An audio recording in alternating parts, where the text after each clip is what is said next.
Once upon a time, in a beautiful hill station where fluffy white clouds played peekaboo with the snow-capped mountains, lived Raju, a naughty but curious little boy.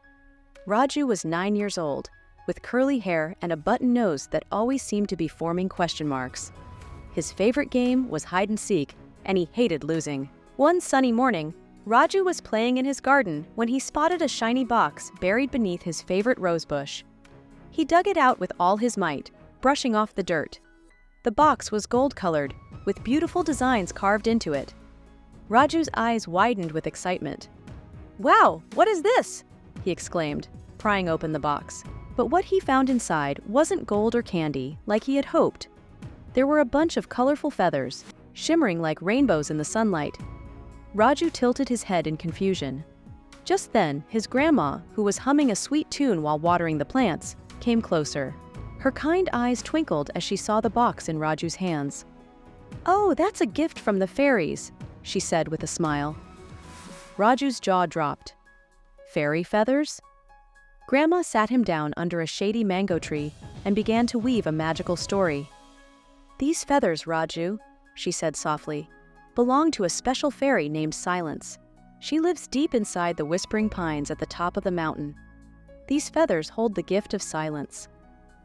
Raju scrunched up his nose. Silence? But why would anyone want to be quiet? Grandma chuckled.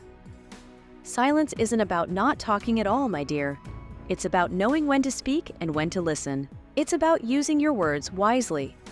She then told Raju stories about wise owls who used silence to hunt, and about calming rivers that flowed silently, carrying secrets of the mountains. Raju listened with wide eyes, his imagination taking flight. That night, as Raju lay in bed, tossing and turning, he couldn't stop thinking about the feathers.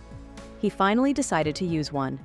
He held a feather close to his chest and whispered, "Power of silence, listen to me." The next morning, something amazing happened. Raju woke up feeling different. The usual cacophony of birds chirping and his stomach growling seemed muted. He could actually hear his own heartbeat. Throughout the day, Raju noticed a change. He could hear the soft rustle of leaves in the wind, the gentle hum of bees collecting pollen, and the distant laughter of children playing.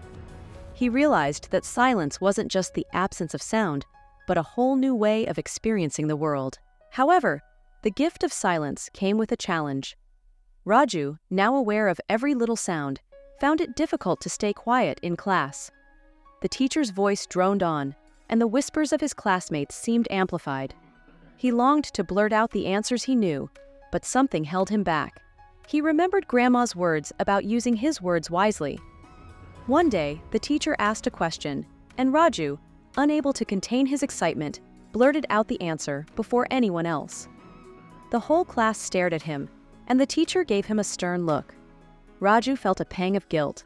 He had broken the trust of silence. Later that day, Raju sat under the mango tree, feeling sad. He held a feather in his hand and whispered, "Silence, forgive me. I didn't use your gift wisely,